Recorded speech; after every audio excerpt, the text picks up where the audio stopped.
जय आदिवासी, जय जोहार, जय भीम। मी आपल्या समोर आपले आदिवासी पारधी क्रांती संघटनेचे संस्थापक आणि प्रदेशाध्यक्ष माननीय श्रीयुत मुकेश भाऊ साळुंके यांचे विचार आपल्या समोर मी सादर करीत आहे। सर्व तमाम महाराष्ट्र राज्यातील माझ्या आदिवासी बांधवांना मुकेश भाऊ साळुंके हे एकच आवाहन करीत आहे। आज आदिवासी समाजात अत्यंत हलाखीच्या परिस्थितीमध्ये आयुष्य जगणारे लोक आहेत। त्यांच्यापर्यंत कुठल्याही प्रकारचे आरक्षण पोहोचलेले नाही। ते आधुनिक मानवी विकासाच्या प्रवाहापासून खूपच लांब असून त्यांचे हाल होत आहेत। आरक्षण मिळत असले तरी त्याचा फायदा तळागाळातील घटकापर्यंत पोहोचलेला नाही आणि एकीकडे अशा परिस्थितीत समाज असताना समाजाने जे लोकप्रतिनिधी केवळ आपल्या समाजाची व्यक्ती म्हणून राजकीय व्यवस्थेत आपले प्रश्न मार्गी लावण्यासाठी आदरपूर्वक विश्वास टाकून पाठवले, तेच लोक मात्र आपल्या येणाऱ्या या 7 पिढ्यांच्या अर्थार्जनाची सोय लावण्यात मग्न आहेत।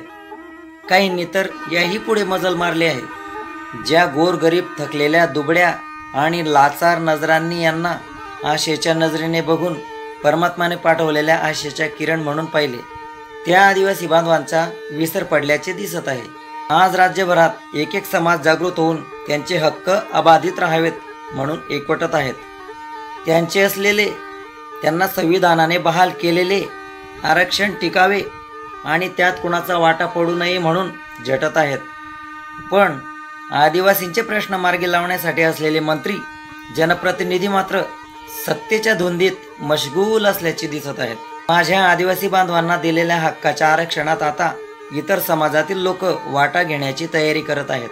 हेच मंत्री जनप्रतिनिधी जेव्हा मंत्रालयात खाते वाटप ठरते तेव्हा इच्छित खाते जर मिळाले नाही तर संबंधितांवर नाराज होतात आणि वेळ प्रसंगी मंत्रालयावरून कोलांट्या उड्या मारायला तयार असतात आणि त्या मंत्रालयापर्यंत पोहोचण्यासाठी हे लोक गोर गरीब पिचलेल्या थकलेल्या भोड्या भाबड्या आदिवासी लोकांना हाताशी धरून उन्हातान्हात फुकटात आंदोलने करतात।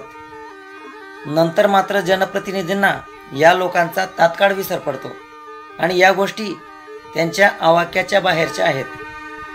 ज्यांनी यांना या देशात लोकशाहीची स्थापना झाल्यापासूनच सतत मतदान करून मोठं केलेलं आहे, तर समस्त आदिवासी बांधवांना रस्त्यावर येऊन एकदा परत संघर्ष करण्याची गरज आहे।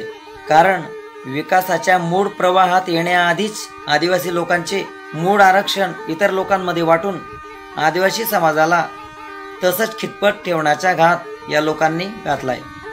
तालुका पातळीवर, जिल्हा पातळीवर एकत्र येऊन निवेदन देऊन आंदोलन करून संघर्ष करण्याची एकदा परत ही वेळ येऊन ठेपली आहे। म्हणून माझे हात जोडून, पाय पडून, तडतडून सर्व माझ्या महाराष्ट्रातील तमाम आदिवासी बांधवांना माझं एकच सांगणं आहे, प्रत्येक आदिवासी बांधवाने गाव पातळीवर, तालुका पातळीवर, जिल्हा पातळीवर आपल्या भागातील खासदार, आमदार, जिल्हा परिषद अध्यक्ष, पंचायत समिती विस्तार अधिकारी, प्रत्येक राजकीय जनप्रतिनिधींना निवेदने देऊन एक कडवट आंदोलने उभे करण्याची गरज आहे।